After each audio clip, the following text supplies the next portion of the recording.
안녕하세요. 고등학교 1학년, 2학년 학생 여러분 반갑습니다. 저는 EBS 사회탐구 영역 강사 이호성이라고 하고요. 오늘 여러분들에게 통합사회와 관련한 여러 가지 정보들 그리고 학습 전략에 대해서 설명드리기 위해서 이렇게 자리하게 되었습니다. 자, 오늘은 좀 특별하게 라이브로 방송이 진행되고 있는데요. 저는 항상 녹화로만 방송을 찍었거든요. 그러다 보니까 오늘 좀 굉장히 많이 떨리고 있습니다. 그래서 혹시 실수하더라도 여러분 좀 양해 부탁드리고요. 그리고 한 가지 더 말씀드리면 여러분들이 지금 아까 제가 라이브 중에 다른 선생님 방송을 좀 찾아봤거든요. 근데 여러분들이 채팅을 계속해서 올려주고 있더라고요. 그래서 여러분들이 혹시 강의 듣다가 궁금한 점 있으시면 질문 채팅으로 올려주시면 제가 모든 답변을 드리지는 못하겠지만 일부분 최대한 답변해 드리도록 노력하겠습니다. 다시 좀 돌아와서 이번 학습 전략 설명회를 준비하면서 제가 머릿속에 떠오른 한 가지의 생각이 있었어요. 무엇이었냐면 여러분들의 입장에서는 이 학습 설명회가 조금 이른 시기에 배정된 것이 아닐까라는 것이었어요. 여러분들이 느끼기엔 그럴 수도 있습니다. 왜냐하면 고등학교 2학년 기준으로 놓고 보자면 사실 수능이라는 것이 1년 반여가 남았어요. 굉장히 멀리 있는 것처럼 느껴진단 말이죠. 근데 생각보다 이 기간이 길지 않습니다. 특히나 오늘 이 방송 내용들, 제가 설명드리는 내용들을 잘 듣고 나면 이 기간이 절대 길지 않다라는 것을 다시 한번 느낄 수 있을 거예요. 사실상 저는 어떻게 생각하고 있냐면 특히 고등학교 2학년 학생들 기준으로요. 이번에 찾아올 여름방학이 통합사회 만점을 향한 마지막 골든타임이다. 그렇게 생각하고 있습니다. 그러니까 오늘 집중해서 내용 잘 따라와 주시면 감사하겠습니다. 바로 본론으로 들어가 볼게요. 제가 오늘 여러분들에게 드릴 두 가지의 이야기는요. 첫 번째는 통합형 수능체제로의 변화입니다. 그래서 수능체제가 변화하면서 많은 학생들이 이제 막연한 불안감에 빠져 있는 것 같은데요. 이유는 여러 가지가 있겠죠. 그 중에 첫 번째를 제가 좀 이야기를 해보면 누적된 교재나 강의나 기출문제가 없다라는 거예요. 그러니까 여러분들의 선배들은 이미 수년간에 걸쳐서 누적된 기출문제들을 갖고 있기 때문에 사실 교과목을 공부하기가 상당히 수월해요. 왜냐하면 기출문제야말로 학습의 기준이 되어주잖아요. 무엇을 공부해야 될지, 시험 범위가 어느 정도 되는지 알려주고 있단 말이죠. 근데 여러분들은 이제 첫 해이기 때문에 사실 기출문제가 전혀 없는 상황에서 이제 두려움만 커져가는 그런 와중인 거죠. 그리고 기출문제가 없다 보니까 출제 방향성도 예측하기가 상당히 어렵고요. 특히나 더 나아가서 여러분들이 통합사회라는 교과목을 어떻게 공부해야 되는지도 상당히 좀 어려움을 많이 겪고 있는 것 같습니다. 근데 이렇게 어려움만 존재하고 있느냐? 그건 아니에요, 여러분. 신랄 같은 희망이 하나가 있습니다. 바로 뭐냐면 교육부와 교육과정평가원에서 제시하고 있는 여러 가지 자료들이에요. 그래서 이 자료가 정말 중요한 정보들인데 그 정보 속에 숨어있는 핵심들을 제가 뽑아서 여러분들에게 해석해 드리도록 하겠습니다. 평가원이 계속해서 우리에게 시그널을 보내고 있어요. 얘들아, 통합사회는 이런 시험이야. 계속해서 이제 시그널을 보내고 있는데 가장 먼저 눈에 들어오는 건 교육과정의 연속성이라는 표현입니다. 24년 9월에 교육부에서 제공한 자료를 살펴보면요. 어떤 이야기가 들어있냐면 2022 개정 통합사회 교육과정은 2015 개정 시기와 성격, 내용체계, 성취기준상에서 상당 부분 연속성을 유지하고 있다는 점을 지적해주고 있어요. 그러니까 이전에 선배들이 배웠던 2015 개정 교육과정에 있었던 통합사회와 사실 여러분들이 지금 배웠고 앞으로 보게 될 수능 시험인 2022 개정 이 교육과정이 사실은 연결고리를 갖고 있다. 내용 체계가 거의 유사하다라는 겁니다. 이게 첫 번째 포인트고요. 그리고 두 번째, 심지어는 이렇게도 이야기하고 있어요. 현재의 수능, 그러니까 여러분 선배들이 보고 있는 선택 과목 체제의 수능을 이야기하겠죠.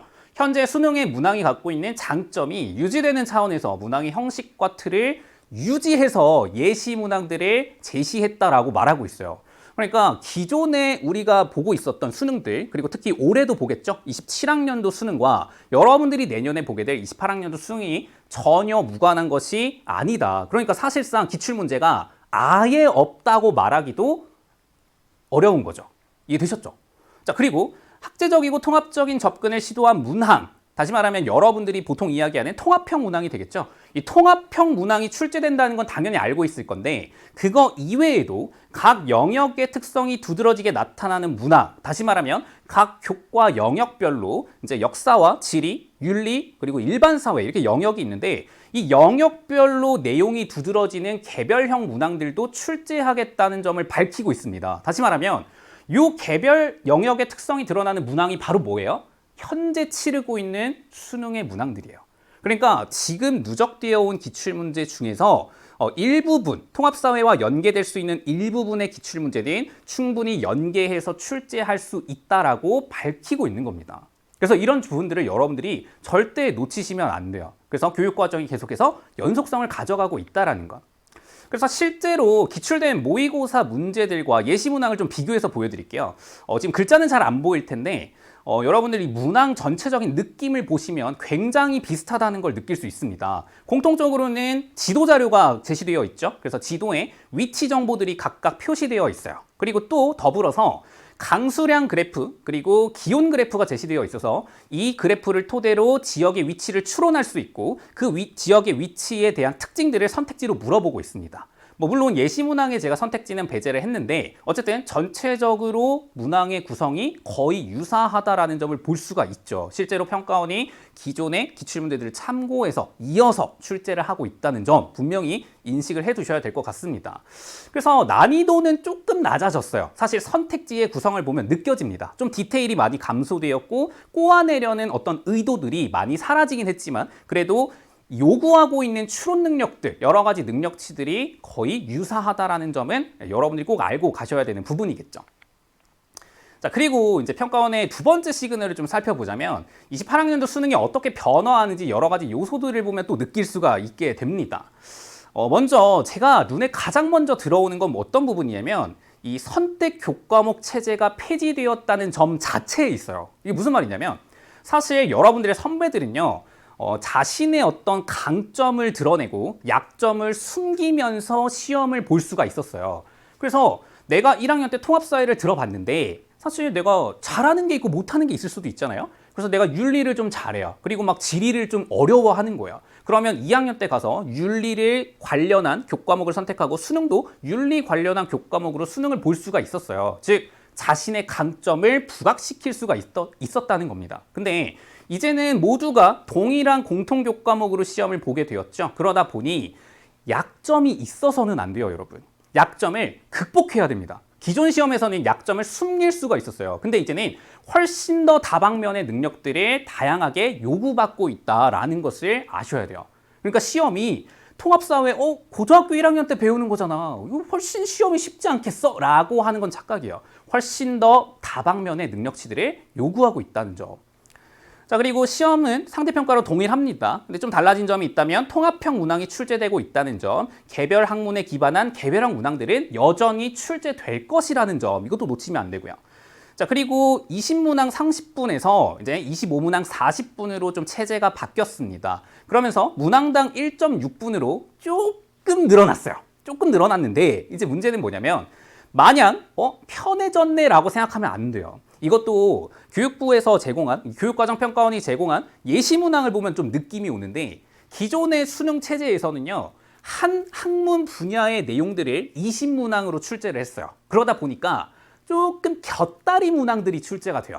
좀 쉬운 문항들 있죠. 그러니까 여러분들이 수학을 풀 때도 한 앞번호 문항들은 되게 쉽게 출제가 되잖아요. 그런 느낌의 문제들이 많았어요. 그러다 보니까 좀 그런 문제들은 빨리 풀고 어려운 문제들에 시간 투자를 많이 하는 전략들이 많이 있었는데 여기는 모든 내용이 좀 빡빡합니다. 왜냐하면 통합사회라는 것은 기존의 선택 교과목에 있었던 주요한 주제들을 그대로 압축시킨 과목이에요. 그러다 보니까 주제들이 거를 게 없는 거예요. 모든 주제가 다 중요한 주제들입니다. 그러다 보니까 문항이 빡빡해지고 밀도가 높아지고 시험 시간이 굉장히 촉박해질 수 있다는 거예요. 수치적으로는 늘어났는데 실제로는 안 그럴 수도 있다는 점을 좀 유념해 두시면 좋겠습니다. 그래서 이러한 평가원의 시그널을 통해서 제가 말씀드리고 싶은 건 이 통합사회라는 수능 교과목이요. 실제로는 고등학교 1학년 기반의 시험인 것처럼 보이는데 절대 그렇게 쉬운 시험이 아니라는 거예요. 아, 나 이거 시험 쉽잖아. 나중에 고3 가서 벼락치기 하면 되지 뭐 라고 생각하면 안 된다는 겁니다. 이해되셨죠, 여러분? 이게 바로 평가원의 시그널들이죠. 자, 그러면 이렇게 어려워진 시험, 복잡해진 시험을 우리가 어떤 식으로 대비해야 될 거냐. 사실 초점은 여기에 있죠. 이 통합사회 학습 전략이 바로 제가 오늘 여러분들에게 말씀드린 두 번째 주제입니다. 여러 가지 학습 전략들이 있을 텐데요. 먼저 시기별로 좀 보여드리면요. 고등학교 1학년 때는 사실 저는 학교 수업에 충실할 것을 권고해 드립니다. 사실 학교에서 모든 학생들이 통합사회 1, 2 교과서 이 두 권을 가지고 1년 내내 통합사회에 대한 지식들을 쌓아나간단 말이죠. 그래서 내신 시험을 여러 번 치르게 될 건데 이 내신 시험 준비가 곧 수능 시험 준비라는 그런 마음가짐으로 열심히 꼼꼼하게 교과서 특히나 수능 시험 출제할 때 베이스 자료죠. 그래서 이런 교과서도 꼼꼼히 보시면서 학교 수업 충실히 따라가시면 될 것 같고요. 여기서 좀 주의해야 될 점 한 가지만 더 말씀드리면 이거예요. 각 영역의 내용을 균형 있게 학습해야 된다. 그러니까 기존에 학습할 때는요, 많은 학생들이 좀 어려운 구간들이 있으면 쉽게 포기를 했어요. 근데 이제는 통합사회에서는 그런 것들이 통하지 않는다는 겁니다. 약점을 극복하려고 노력해야 돼요. 그래서 균형 있는 학습 꼭 기억해 두시면 좋을 것 같고요. 그리고 학교에서 활동형 수업도 굉장히 많이 하고 있을 텐데 이런 것들도 간과하지 마세요, 여러분. 제가 학교 선생님이어서 하는 말이 아니고 중요합니다. 실제로 활동형 수업 하다 보면은 이제 수능 문제에서 요구하고 있는 다방면의 능력치들을 개발할 수 있어요. 특히나 뭐 자료의 수집, 자료의 분석이라거나 많은 학생들과 이제 대화하면서 반대에 부딪히고 논리적인 사고력을 기를 수 있고 이런 것들도 충분히 의미 있는 시험 성적을 올릴 수 있는 능력치를 상승시킬 수 있는 수업 유형이니까 절대 놓치지 말고 학교 수업 충실히 따라가시면 되겠습니다. 자, 근데 문제는 뭐냐면 이제 고등학교 2학년이에요. 사실 1학년은 크게 문제가 안 돼요. 고등학교 2학년이 왜 문제가 되느냐? 바로 고등학교 2학년에는 학습의 공백기가 생기기 때문이에요. 자, 2015 교육과정 체제에서는요. 고등학교 1학년부터 해서 쭉 자연스럽게 수능 교과목을 공부할 수 있는 환경이 마련이 되었어요. 그래서 고등학교 1학년 때 통합사회 내신으로 학습했죠. 그 와중에 이제 재미있었던 것들, 잘하는 것들 선택해서 고등학교 2학년 때 수능 선택 교과목을 선택하게 돼요. 수능 교과목을 선택하게 되는 거죠. 그래서 뭐 나는 윤리를 잘해. 그러면 1학기 때는 생활과 윤리, 뭐 2학기 때는 윤리와 사상 이렇게 들을 수도 있고 난 지리가 좀 재밌었어 라고 하면은 1학기 때 뭐 한국지리, 2학기 때 세계지리 뭐 이런 식으로 수업을 들을 수가 있었단 말이죠. 근데 이제는 그게 아닙니다, 여러분. 달라요. 예전에 고1부터 고3까지 쭉 연속성 있게 수능을 준비할 수 있었던 요 내용과는 좀 달리 22 교육과정에서는요. 통합사회를 1학년 때 학습하게 되고 2학년 때 공백기가 생겨버려요. 물론 좀 이따가 다시 한번 보겠지만 고등학교 2학년에도 물론 선택 과목 여러 가지 있는 거 알고 있습니다. 근데 여기서 말하는 선택 과목은 수능과 직결되진 않잖아요. 물론 간접적으로 되게 많이 도움을 주긴 합니다. 굉장히 많은 심화 내용들을 배우면서 수능을 보는데, 통합사회를 배우는데, 혹은 통합과학을 배우는데 굉장히 많이 간접적으로 도움을 줄 것은 맞아요. 하지만 직접적이진 않다라는 거야. 이쪽에는 선택 과목 자체가 수능 교과목이었어요. 하지만 이제는 그런 과정이 사라지게 되었다. 그래서 이 공백 기간을 어떻게 여러분들이 채워 넣느냐가 사실 이 통합 교과목에서의 통합 교과목의 수능 성적을 좀 결정할 수 있다라고 보시면 되겠습니다. 자, 그래서 계획을 철저하게 좀 세워봐야겠죠. 고1 때는 아까도 말씀드렸듯이 기본 개념과 원리에 좀 집중을 해서 좀 전체적인 밸런스를 잡는 유형으로 총체적인 조망을 하는 과정으로 생각해 주시면 될 것 같고요. 그럼 이제 고등학교 2학년 때는 뭘 해야 되느냐? 지금 여러분들 고등학교 2학년 많이 듣고 있을 텐데 뭘 해야 되느냐? 바로 각 학문 영역별 심화 내용들을 학습하셔야 됩니다. 여러분들이 고1 때 수능 수준의 내용을 배우지 않았을 거예요. 절대 학교에서 그럴 리가 없죠. 특히나 요즘에는 고등학교 1학년 통합사회에서 활동형 수업을 굉장히 또 많이 하고 있기 때문에 강의식 수업만 하는 것이 아니기 때문에 사실 수능 수준의 내용을 고1 때 다룬다? 그건 말이 안 돼요. 그러니까 여러분들이 고등학교 2학년이 되었을 때 이제 더 나아가서 심화 내용을 추가로 좀 학습을 하셔야만 합니다. 그래서 이제 아까도 말했듯이 각 개별 학문에서 출제되고 있는 개별형 문항을 대비할 수 있도록 노력을 하셔야 돼요. 근데 잠깐 어떤 친구가 이제 질문을 하나 올려줬는데 2학년 때 심화 내용은 어느 정도로 학습해야 되는 건가요? 라고 물어봤네요. 그래서 심화 내용은 사실은 아까도 말했지만 수능과 지난 수능과 사실 28학년도 통합사회 수능인 난이도의 차이는 있지만 내용 체계가 중복될 수 있다라고 말씀드렸습니다. 그래서 과거의 수능 정도는 아니지만 저는 개인적으로 추천드리는 것은 과거의 기출문제 중에서 좀 정답률이 높거나 좀 난이도가 낮았던 문항들 있죠. 그런 문항들은 충분히 참고할 수 있는 정도가 될 것 같아요. 그래서 막 너무 깊이 있게 공부하라는 이야기는 또 아닙니다. 왜냐하면 양이 늘었기 때문에 깊이가 엄청 깊어지면 이 커트라인, 등급이 사라질 가능성도 있겠죠. 이제 교육과정 평가원은 여러분들의 등급 커트라인을 낮추는 게 목적이 아니라 적절하게 분배하는 게 목적이기 때문에 너무 어렵고 너무 깊게는 나오지 않을 거라고 생각하시면 되겠어요. 자, 아무튼 그래서 고2 때 이런 심화 내용을 학습해 주셔야 되고요. 그리고 고3에 가면은 이제 반복 학습하시면서 복습하시면서 통합형 문항에 대비를 당연히 하셔야죠. 이게 포인트죠, 사실은. 그래서 뭐 지리든 윤리든 통합적인 문제들, 뭐 역사든 지리든 뭐 이런 통합적인 문제들에 많이 풀어보시고 대응하려는 노력들을 기울이셔야 합니다. 근데 어쨌든 저는 강조드리고 싶은 건 요거예요. 고2 때. 여기가 제일 중요하다라고 말씀드려요. 왜 고2를 강조할 수밖에 없냐면 제가 자료로 보여드릴게요. 교육과정 평가원이 제시했던 모의고사 1회 분량의 예시 문항을 좀 제가 분석해 봤어요. 그랬더니 어떤 결과가 나오냐면 통합형 문항은 총 25문항 중에서 6문항밖에 출제가 안 되고 있습니다. 나머지 19문항이 개별형 문항들이었어요. 그러니까 기본 내용이 안 되면 통합형 문항은 의미가 없어지는 거예요. 그래서 제가 계속해서 고2 때 심화 학습하세요, 반복 학습하세요 라고 말씀을 드리는 겁니다. 그리고 이 동일한 예시 문항을요, 또 다른 식으로도 분석해 봤어요. 배점별로 분석을 해봤습니다. 그랬더니 전체 32%, 8문항이죠. 8문항이 2.5점이 배점이 되었는데 그 중에 공교롭게도 정말 우연히도 딱 절반이 개별형 문항과 통합형 문항으로 구성이 되어 있었어요. 물론 이 비율이라는 것과 배점이라는 것은 앞으로 이제 내년에 모의고사가 치러지고 수능이 치러지게 되면 좀 변화될 수는 있겠습니다만 어쨌든 이 문항 비율도 평가원이 충분히 고심해서 예시 문항을 주었을 거라고 저는 생각합니다.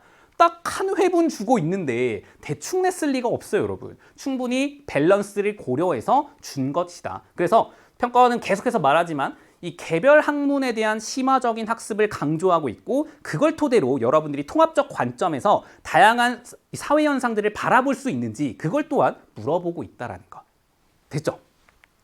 자, 그래서 개별형 문항 심화 학습 강조하는 겁니다. 그래서 이 개별형 문항 한번 볼게요, 여러분. 열시 문항에 실려있는 윤리 영역의 문제인데요. 여러분 통합사에서 배웠을 거예요. 롤스의 시민불복종에 대한 내용이 쭉 나와 있습니다. 근데 아마 여러분들이 고1 때 배웠던 통합사회 내용에서 시민불복종 내용은 되게 쉬웠을 거예요. 특히나 학교에서 배웠다면 더더욱 뭐 롤스의 시민불복종이 비폭력적으로 수행되어야 합니다 라거나 아니면 롤스의 시민불복종은 처벌을 감수해야 돼요 뭐 이런 것들 위주로 배우거나 조금 더 깊이 배웠다면 공유된 정의관에 근거해야 됩니다. 거의 정의로운 사회에서 실현될 수 있습니다. 뭐 이 정도 배웠을 것 같아요. 근데 5번 선택지 한번 보실래요? 기본적 자유보장을 요구할 권리가 체제 유지를 위한 준법 의무와 충돌할 때 시민불복종이 발생할 수 있어요? 라고 물어보고 있어요. 일단 문장 자체도 읽기가 상당히 버거운데 이 시민불복종이 성립할 수 있는 요건을 굉장히 디테일하게 물어보고 있는 걸 알 수 있습니다. 물론 2.5점짜리예요. 어려운 문항이기 때문에 이 정도 난이도가 나오지만 생각보다 쉽지만은 않다라는 거예요. 자, 두 번째 문항, 경제예요. 여기는 더 심각합니다, 여러분. 요 유형 자체가 여러분 현재 수능에서 경제 파트에서 나오고 있는 유형을 거의 그대로 가져왔어요. 그래서 갑국과 을국 두 국가가 등장하고 있고요. 각각의 국가에서 이제 생산하고 있는 두 가지의 재화, X제, Y제를 통계 자료로 제시해 줬고요. 그리고 이 통계 자료를 분석하면 결국 이제 재화 생산의 효율성을 얻어낼 수 있고요. 그 효율성을 바탕으로 이제 이 갑국과 을국의 무역 관계를 어떻게 설명할 수 있는지를 추론하는 선택지가 출제가 되었죠. 그래서 선택지 쭉 내용 보시면요. 생각보다 간단하지 않다는 걸 여러분들이 인식할 수 있을 겁니다. 그냥 아주 기본적인 개념만 갖고는 풀기가 어렵다. 물론 2.5점이에요. 난이도 상이죠. 자, 그래서 이러한 개별형 문항에 대해서 정확하게 대비한 다음에 그 다음에 여러분들이 고등학교 2학년 겨울방학부터 해서 고등학교 3학년까지 해서 통합형 문항에 대비해 나가야 할 것입니다. 그래서 통합형 문항도 한번 보여드릴게요. 보시면 사회문화와 정치 파트를 좀 섞어 놓은 문항인데요. 그래프를 보시면 이제 전 세계에 있는 국가별로 난민 현황을 제시해 줬습니다. 그리고 이 그래프를 토대로 이제 선택지를 분석하는, 이 그래프를 분석해서 선택지를 판단하는 이런 문항이 출제가 되었는데 선택지 한번 보실래요, 여러분? 기억, 니은, 디귿 선택지는요, 사회 문화에 해당하는 내용들을 배경으로 하고 있어요. 그리고 리을 선택지는 국제법이나 국제기구와 같은 정치 영역의 지식들을 요구하고 있습니다. 그러니까 이게 뭐예요? 여기 특징이 하나 드러난 거예요. 통합형 문항은 주제나 테마나 전반적인 내용은 혼합되어 있지만 결국에 선택지에서는 개별 학문 지식들을 토대로 판단하게끔 선택지를 조금 분리시켜 놓고 있다는 겁니다. 오류를 범하지 않기 위해서. 맞죠? 두 번째 문항 또 보여드릴까요? 이것도 역시나 역사와 지리를 혼합해 놓은 통합형 문항인데요. 역시 자료를 분석하고서 이 역사 자료 속에 있는 역사적 사건을 분석하고 그 역사적 사건에 대해서 물어보고 있는 선택지입니다. 그래서 이것도 선택지 잘 보시면요, 여러분. 기억과 니은 선택지는요, 역사에 대해서 묻고 있어요. 그리고 디귿과 리을에 대해서는 뭐 냉대 기후라든지 티베트 자치구라든지 지리적인 파트에 대해서 물어보고 있습니다. 역시나 선택지가 어떻게 돼 있어요? 분리가 돼 있어요. 그러니까 뭐가 더 중요하다? 개별 학문에 대한 확실한 학습이 정말 중요하다라는 거예요. 그게 된 다음에 그 다음에 통합적 관점이라는 것이 가능해지는 겁니다. 그걸 꼭 항상 기억하세요. 자, 그러면 이렇게 이제 어려운 심화학습 어떻게 해야 되느냐, 뭘 통해서 할 거냐가 이제 관건이 됩니다. 선생님 혼자 해야 되나요? 독학 어렵잖아요. 할 수 있어요. 그래서 여러분들 도와줄 수 있는 여러 가지 방법들을 제가 제시를 해드릴 건데, 첫 번째는 내신 선택 과목으로 보충학습하는 거예요. 그래서 고등학교 1학년 때는 공통과목 통합사회 1, 2를 배우고요. 그리고 고등학교 2학년에 올라가게 되면 물론 여기는 사회계열 쪽만 가져왔습니다. 뭐 세계시민과 지리, 세계사, 사회와 문화, 현대사회와 윤리 같은 일반 선택 과목들, 그리고 정치, 법과 사회, 경제 같은 진로 선택 과목들을 여러분들이 실제로 선택할 수 있게 되어 있어요. 근데 문제는 뭐냐면 여러분들이 인문 계열에 진학할 학생이라면 뭐 사실 네 가지를 다 선택할 수 있겠죠. 그러면 사실 통합사회를 대비하는데 문제가 없어요. 근데 여러분들이 만약에 자연 계열이나 이공 계열에 진학하고 싶은 학생이라면 사실 이 사회 과목을 다 선택하기는 좀 부담스럽거든요. 그 중에서도 골라서 선택을 해야 됩니다. 그래서 저는 사실 물론 여러분들의 어떤 진로라든지 취향이라든지 뭐 이런 것들을 모두 고려해서 선택 과목을 골라야 한다라고 생각하지만, 수능이라는 것을 대비하기 위함의 목적을 둔다면 아까도 말했죠? 여러분들이 약한 과목을 선택하는 것을 저는 개인적으로 좀 추천해 드려요. 여러분들 약한 거. 그러니까 약점이 있으면 기본적으로 문제 못 풀어요. 통합형 문항도 보세요. 여러분들이 세계사, 사회문화, 현대사회와 윤리에서 이런 영역들의 내용들을 다 알아요. 근데 여러분들이 지리적인 내용들을 몰라요. 그러면 지리와 윤리를 통합한 문제를 못 풀죠. 이런 딜레마가 생기는 겁니다. 그러니까 밸런스 있게 공부하되 여러분들의 약점을 채워나가는 방식으로 공부하셔야 된다라고 말씀드리고 싶어요. 자, 그래서 이렇게 학교 수업으로 이제 대비하는 방법이 있겠고, 다른 하나는 당연히 여러분 EBS 찾아주시면 되겠습니다. 그래서 여러분들이 심화적인 어떤 디테일적인 내용들을 정리하고 싶다면 개설되어 있는 요 세 가지의 강의들이 준비되어 있습니다. 그래서 여러분들이 내신과 뭔가 수능을 좀 복합적으로 좀 배워보고 싶다라고 하신다면 수능 스타트나 개념 완성 강의를 선택하시면 되는데, 조금 차이점이 있기는 해요. 개념 완성 같은 경우에는 통합사회 1과 2가 분리되어 있습니다. 그러다 보니까 30강, 총 60강으로 구성되어 있어요. 근데 강의가 많다는 건 결국에는 내용이 그만큼 자세하다는 이야기고, 자료나 어떤 디테일한 부분들도 훨씬 더 많다라는 이야기가 되겠죠. 그래서 내가 조금 더 빠르게 보고 싶다라고 하신다면 수능 스타트 보시면 될 것 같고요. 그리고 조금 더 자세하게 내신과 수능을 동시에 챙기고 싶다라고 하시면 개념 완성 보시면 될 것 같고요. 그리고 내가 고등학교 2학년인데 이제 진짜 본격적으로 좀 수능을 대비하고 싶은데 그럼 뭘 들어야 될까라고 한다면 이 수능 개념 라인을 선택하시는 게 좋습니다. 그래서 이렇게 내용 정리하시고요. 이제 문제도 한번 풀어봐야 될 거 아니겠어요. 그래서 우리 EBS에서 우리 EBS라고 하니까 조금 이상한데, EBS에서 문항편도 2가지의 교재를 출시했습니다. 그래서 강의도 다 개설되어 있죠. 그래서 개념 완성 문항편과 개념 완성 기출문제집이 출시되어 있어요. 그래서 이게 2가지의 차이점을 좀 말씀드리면, 요 문항편 같은 경우에는요, 조금 더 레벨이 있어요. 좀 단계적으로 학습을 하게끔 교재가 구성되어 있고요. 이제 개념 완성 기출문제집 같은 경우에는 실제로 학평에서 기출되었던 문항들을 실어놓고 그 문항들을 토대로 학습할 수 있도록 내용이 구성되어 있습니다. 그래서 이거는 그냥 취향에 따라서 선택해 주시면 될 것 같습니다.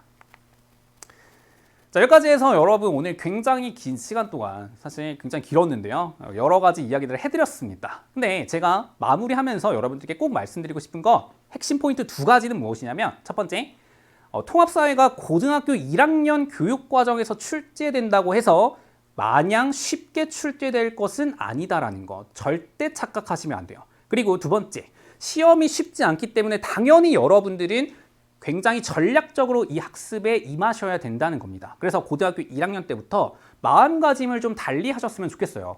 옛날에는 고등학교 2학년 때 선택 과목 고르고 나서부터 이제 사실 수능의 공부가 시작되었다면 이제는 사실 고등학교 1학년 때부터 수능을 충분히 준비해 나갈 수 있는 바탕을 마련할 수 있잖아요. 그러니까 고등학교 1학년이라 하더라도 아, 내가 이 교과목으로 수능을 보는구나 라는 인식을 항상 가져주셨으면 좋겠고요. 고등학교 2학년 학생들도 제가 말씀드렸다시피 개별 학문에 대한 심화학습 꼭 챙겨주시길 바라겠습니다. 자, 그리고 마지막으로 제가 한마디만 더 드리고 싶은데요. 이 통합사회라는 교과목은 상당히 매력적인 교과목이기도 하죠. 그래서 여러분들이 앞으로 인생에서 마주하게 될 수많은 사건들, 뭐 여러분들이 여행을 가든 여러분들이 직장에 취업을 하든 여러분들이 친구를 만나든 어디에 가든 그 수많은 사건들에 있어서 여러분들이 도와줄 수 있는 지식들을 이 통합사회 교과목이 제시해주고 있습니다. 그래서 통합사회 교과목 배우면서 여러분들의 인생의 나침반이 되어줄 여러 가지 지식들 많이 학습하시고요. 항상 즐겁게 공부하시고 그리고 통합사회 많이 사랑해 주셨으면 좋겠습니다. 네, 오늘 강의는 이렇게 마무리하도록 하겠습니다. 이우성이었습니다.